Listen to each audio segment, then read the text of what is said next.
the Flavians. Why? This is the Jewish war being written to honor Titus and Vespasian's exploits in conquering the Jews and destroying the temple. Josephus is going to absolve them of responsibility for destroying the temple, because he wants to say that that's sacrilege and these people wouldn't have done it. The Jews burned their own temple down on themselves. Just like the Christian documents say the Jews wanted to kill their own Messiah and stuff like that. And Jesus, don't forget, for Christianity is the temple. Interesting parallels there. But never mind. So he's really writing it to praise these people. You have to have big enemies, and it has to be an important victory to have any kind of honor. And he's comparing it to Julius Caesar's Gallic War. The reason he calls it the Jewish Wars is because the wars were named after the people you fought. Julius Caesar wrote his own praise in the Gallic War and the Civil War.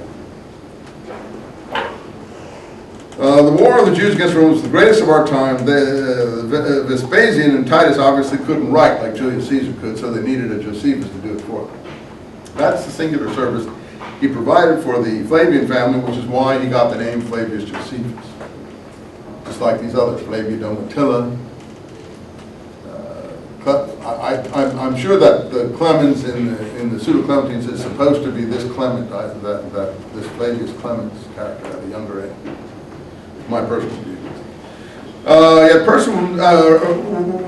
perhaps than any recorded struggle, whether between cities or nations, yet persons with no first-hand knowledge, accepting baseless and inconsistent stories on hearsay. Here we go. Look at this and take it into your mind seriously, because Josephus is a liar, but he's accusing everyone else of being a liar too. He's not a total liar. He's only a liar where important things go. Yet persons with no first-hand knowledge, accepting baseless and inconsistent story on hearsay, have written garbled accounts of it, while those of eyewitnesses have been falsified, either to flatter the Romans or to vilify the Jews. Now here he wants to show that first he honors his own people, and he wants to show not to vilify them, because he's proud of his Jewish background, but he also wants to make them as brave as he can so that the victory looks bigger than it might have been. But here it's interesting. Even Josephus says that at this time there are accounts circulating that are inconsistent, hearsay, false, garbled, lying accounts, and eyewitnesses, Gospels are supposed to be eyewitness accounts, don't forget, have been falsified, either to flatter the Romans or vilify the Jews. Now you watch the literature we're dealing with, the Gospel literature, and you see if there's any indication of flattering the Romans and vilifying the Jews in it. That's what he says the defect of historical writing in his period is. He says he's not going to suffer from that, but even he can't avoid it.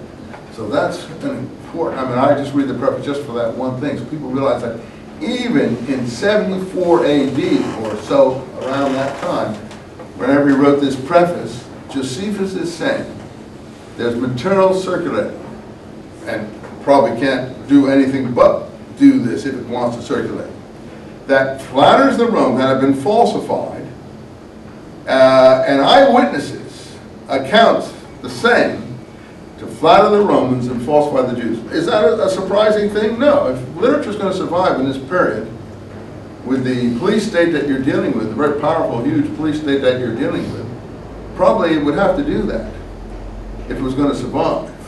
And therefore we have to be very careful about what we read that has survived from this period in the West, Roman area, civilization area.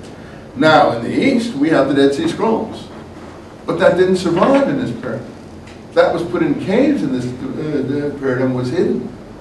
So it is an example of literature that did not go through the editorial process of the Roman Empire.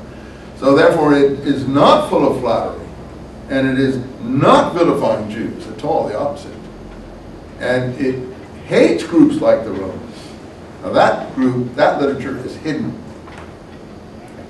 And we're fortunate to have it. And finally it says, eulogy or abuse being substituted for factual record. Keep that in mind. Eulogy or abuse being substituted for factual record. So for the benefit of the emperor's subjects, I have decided to translate into Greek the books which I wrote some time ago. And okay, so you're right. This copy of Josephus is probably a later copy here, because he wrote the other one some time back. Who knows when that preface is written? Could be 78, 79, like you're saying, you know, because we don't know the earlier one. He said he wrote an earlier version in my native language, which is either Hebrew or Aramaic, I'm not sure which, for circulation in the Middle East. And look at how modern this sounds. I myself, Josephus, son of Matthias, am a Hebrew by race, a priest from Jerusalem. In the early stages I fought against the Romans, and later events I was an unwilling eyewitness. So he was a prisoner and he was an eyewitness, so his account is also an eyewitness account. But he's saying it's not falsified and it's not full of flattery, but he goes on to flatter the Romans totally. The upheaval, as I said, was the greatest of all time. When it occurred, Rome herself was in the most unsettled state. Jewish revolutionaries took advantage of the general disturbance. They had vast resources of men and money. Now, how do they have vast resources of men and money? Well, I think they were supported by the Eastern Persians and others who were undermining the Roman. It's like having the present day, Iranian regime giving the Lebanese Hezbollah support and weapons and stuff like that against the Roman Empire. He says they had vast resources of men. We know why they had money. It's not clear. And so widespread was the ferment that some were filled with hope of gain, others fear of loss by the state of affairs in the East. You see, this is the East. And he writes this for the Jews in the East, who obviously supported this. For the Jews expected all their, that's where the money's coming from, Mesopotamian brethren to join their insurrection.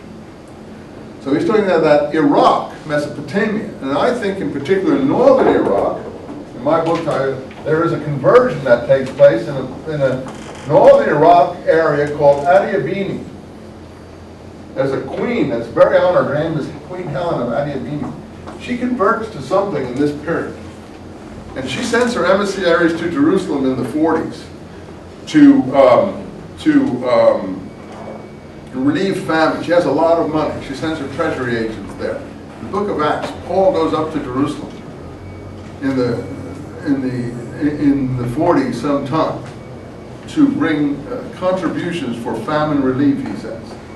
I believe Paul is among Queen Helen's emissaries to Jerusalem in this period to bring the famine relief. How would you know about Queen Helen's famine relief? It's in my books. It's in Josephus's Antiquities, and it's in the Talmud. It's in, particularly it's in the Antiquities and the Talmud. I have a whole chapter, book 20 of the Antiquities. It gives you the whole story of Queen Helen, her famine relief, and so on. And it's followed by certain revolutionary activities in the early